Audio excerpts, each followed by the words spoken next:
Ashama harka fuunee daawwattoota aannolee Global Media oduu qabannee dhiyaanneerraa oduu har'aa kan isinitti himuu aan Tolchaa Huseen. Bulchiinsa magaalaa Finfinneetti akka lakkoofsa Habashaa gurraandhala 17 bara 2011 addabaabaayii dirree masqalaatti hiriirri nagaa yaamame jedhamee marsaalee hawaasaa garaagaraa irratti odeeffamaa jiru odeeffannoo sobaati jechuun komishiniin poolisii magaalaa Finfinnee beeksise. Bulchiinsa magaalaa Finfinneetti guyyaa dilbataa magaalaa Finfinnee keessatti hiriirri nagaas ta'ee walgahii gaggeessuuf qaamni ayyama isaan gaafate yookaan isaan beeksise waan hin jirreef hiriira beekamtii qaama seeraa qabu akka hin jirre komishinii poolisii magaalaa Finfinneetti kan ibse yoo ta'u hiriirichi yaamamee bulchiinsa magaalichaatiinis ta'ee komishinii poolisii magaalaa Finfinneetiin beekamtii hin qabu jedhan. Hiriirri nagaa baanaa jechuun beekamtii qaama seeraa osoo hin argatiin nageenya uummataa warri jeequu barbaadan hojii kanarraa akka of qusatan komishiniin poolisii magaalichaa beeksisee jira. Komishinichi itti dabaluun kan kana tarkaanfatee nageenya uummataa jeequu barbaadu yoo jiraate mootummaan nageenya uummataa tiksuuf jedhee tarkaanfii seerawaa akka fudhatus beeksise. Gama biraatiin odeeffannoon jiru akka agarsiisutti hiriirichi yaamamee tarkaanfii ijaarsa seeran alaa irratti mootummaa naannoo Oromiyaatiin fudhatamaa jiru balaaleffachuuf akka ta'es addeessa. Magaalaa Amboo misoomsuuf abbootiin qabeenyaa Oromoo hooggantoonni mootummaa fi hayyoonni sabaa kaleessa galgala magaalaa Finfinneetti mari'atan. Sagantaa misoomaa Amboo kaleessa galgala magaalaa Finfinneetti gaggeeffame kanaanis birrii miiliyoona 400 siquu walitti qabame. Bal'ina oduu kanaa Jaatanii Abdii akka itti aanutti isin biraan gaha. Sagantaa misoomaa Amboo kaleessa galgala magaalaa Finfinneetti gaggeeffameen birriin miiliyoona 400 siquu walitti qabamee jira. Saganticha irratti sa'aatiin harkaa muummee ministeeraa Dr. Abiy Ahmad caalbaasiidhaaf dhiyaatee birrii miiliyoona 5tti gurguramuun misooma magaalaa Ambootiif oolfameera. Waltajjii kanarratti muummeen ministeeraa Dr. Abiy Ahmad yeroo kamiyyuu caalaa yeroon itti uummata Oromootiif hojjannu amma jalqabbiin kun akkanumaan kutaalee Oromiyaa maratti itti fufuu qaba jedhanii jiru. Kanaaf ammoo abbootiin qabeenyaa Oromiyaa kamararra jiran bilisummaa fi yaaddoo tokko malee uummataaf akka hojjetan ni tumsine jedhaniiru. Sa'aatii harkaa Dr. Abiy Ahmad caalbaasiin kan bitan abbaa qabeenyaa hoteela Ilillii obbo Gaamshuu Bayyanaa yoo ta'u obbo Gaamshuun hirmaannaa caalbaasiitiin alatti birrii miiliyoona 5 dabalataan laatanii jiru. Abbaa qabeenyaa Balaayin Kindee birrii miiliyoona 15, abbaa qabeenyaa Taklaa Birhaan Ambaayyee birrii miiliyoona 1, Artist Haacaaluu Hundeessaa birrii 100,000, gaazexeessaa Giruum Caalaa birrii 100,000 kan gumaachan yommuu ta'u hirmaattonni kunis misooma Ambootiif waa hiixatanii jiru. Itti gaafatamaa waajjira dhimmoota kominikeeshinii magaalaa Amboo Dr. Mangistuu Tulluun akka himanitti saganticha idaa galgalaa qofaan birrii miiliyoona 400 siqu sassaabamee jira jedhan. Ajajaan Woboo zoonii Kibbaa Jaal Gullichoo Daangee xalayaa fuula takkaatiin waraana kenna hindiinu jedhan. Bifuma wal fakkaatuun ajajaan zoonii dhihaa Jaal Kumsaa Dirribaa yookaan maqaa qabsoo Jaal Maarroo jedhamuun beekamu kophaa kiyyas maa hin taane qabsoo hadhooftutu na eeggata jedhe. Gabaasa guutuu akka itti aanutti isin biraan geenna. Ajajoonni Woboo zoonii lamanirra jiran xalayaa hoggansa irraa isaaniif barreeffamteen waraana isaanii kan hin hiikkachifne ta'uu ijjannoo wal fakkaataa agarsiisaa jiru.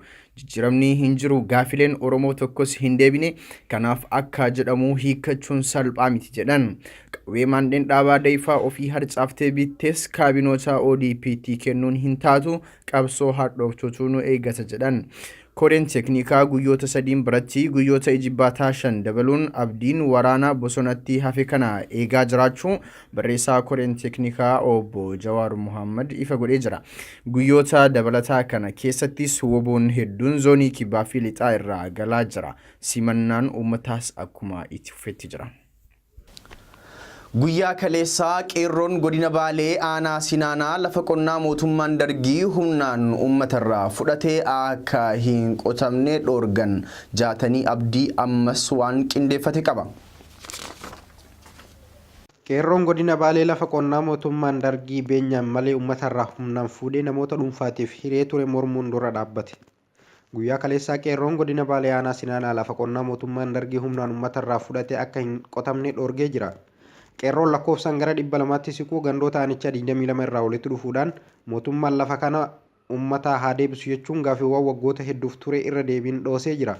Lafti abboota keenyaa namoota dhuunfaatiin saamamuun abboonni keenya beenyaan tokkoon malee harka qullaa kan hafan yoo ta'u, namoonni lafa ummataa saamanis laficharraa dalagachuun malee gargaarsa misoomaa tahee kan biraa tokkos ummata naannichaatiif takkaa osoo hin taasisin har'a eegan jedha. Mootummaan jijjiiramaa saamamiinsa mootummaa abbaa irreetiin nurratti raawwatame ture kana hubachuun gaaffii keenyaaf deebii akka laatuunis dhaamsa keenya jechuun dhaammatanii jiru. Amma oduu biyya alaa. Naayijeeriyaan filannoo pirezidaantummaa gaggeessaa jirti. Filannoo Naayijeriyaa waliigalaa guyyaa har'aa gaggeeffamaa kan jiru yoo ta'u, filannichi torbee darbee gaggeeffamuuf karoorfame sababoota adda addaatiin torbee tokkoof dheerachuuf kan himame yoo ta'u, filannoo waliigala biyyattii guyyaa har'aa gaggeeffamaa jira.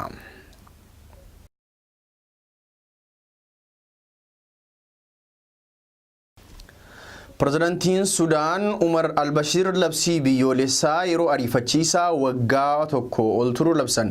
Pirezidaantichi labsii kana kan labsan qaala'iinsa jireenyaa wal qabatee mormii irratti ka'aa jiru hambisuuf jedhameera. Aadam Walloo waan qindeeffate qaba. Pirezidaantiin Sudaan Omar Albashir labsii biyyoolessaa yeroo ariifachiisaa waggaa tokko ol turu labsan. Pirezidaantichi labsii kana kan labsan qaala'iinsa jireenyaa wal qabatee mormii irratti ka'aa jiru hambisuuf jedhameera. Keessattuu mormichi kan irratti ka'uu jalqabe gatiin daabboo dabaluun wal qabateeti. Bashir Sudaan pirezidaantummaan tajaajiluu kan jalqaban akka lakkoofsa faranjoota bara 1993 irraa kaasee ta'uun ni yaadatama. Pirezidaantichi miseensota kaabinee isaanii walitti qabuun labsii biyyoolessaa yeroo muddama mootummaa naannolee hundaa fi akka guutuu biyyaatti waggaa tokko ol turu kana jimaata darbee irraa kaasee labsuun isaanii ibsameera. Pirezidaantiin dabalataanis pirezidaantichi guyyaa fooyya'insa heera biyyattii akka filannoo pirezidaantummaa biyyi isaanii bara 2020 gaggeessitu irratti hirmaatan taasisuuf fooyyessuuf turan akka darbu miseensonni paarlaamaa isaaniif waamicha dhiyeessaniiru. Uummanni biyyattii bulchiinsa pirezidaantichaa mormuun daandii dhakaan cufuu fi biiroolee adda addaa irratti erga dhakaa darbachuu qabanii ji'oota lakkoofsaniiru. Manguddoon waggaa 75 pirezidaantii Bashir garuu paartiileen mormitoota rakkoolee jiran karaa nagaatiin hiikuuf mari'achuuf fedhii yoo qabaatanii fi uummannis faayidaan isaanii akka ta'e eegamu heera biyyattii yoo kabaje qofa jedhaniiru. Guyyaa kaleessaa waraanni Israa'el masjida Al-Aqsaa weeraruun Filisxeenota salaata Jum'aa irra turan hedduu hidhuun beekame. Gabaasa oduu kana ammas akka itti aanutti isiniif dhiyeessina. Guyyaa kaleessaa waraanni Israa'el masjida Al-Aqsaa weeraruun Filisxeenota salaata Jum'aa irra turan hedduu kan hidhee ta'uun beekame. Israa'el fuula dallaa masjida Al-Aqsaa Baaburrahmaa jedhamu cufuu isii mormuun wiixata darbee irraa eegalee lammiileen Filisxiin fuula dallaa kanaa duratti salaataa kan jiran yoo ta'u, mormiin kun Jum'aa kaleessaatis itti fufee jira. Kanumaan hordofuun waraanni Israa'el musliimoota salaata Jum'aa irra turan keessaa namoota 40 ol ukkaamsuun kan hidhee ta'uu odeeffannooleen ni addeessu. Poolisoonni Israa'el dilbata darbee irraa eegalee daandii gara fuula Baaburrahmaa geessu cufuun Musliimoonni Falasxiin gara Al-Aqsaa seenanii akka hin salaanne dhorkaa turan. Lammiileen Falasxiin akka jedhanitti sochiin Israa'el kun Al-Aqsaa bakka lamatti muruudhaan Yahudotaa kennuuf karoora Israa'el baafatteedha jedhan. Masjidni Al-Aqsaa dabalatee iddoowwan amantaa Islaamaa fi Kiristaanaa magaalaa Al-Quds gama bahaa keessatti argaman hundi to'annoo mootummaa Orduun jala kan jiran ta'uu Israa'el seera addunyaa kan cabsuun naannicha to'annaa Yahudotaa jala galchuudhaaf sochiiwwan bal'aa gaggeessaa jirti.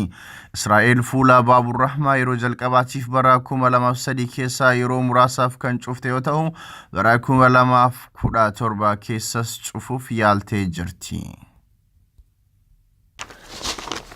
Egaan hordoftoota keenyaa oduun har'aaf qabannee isiniif dhiyaanne kanuma sagantaa birootiin hanga walitti deebinutti nagaan nuuf tura.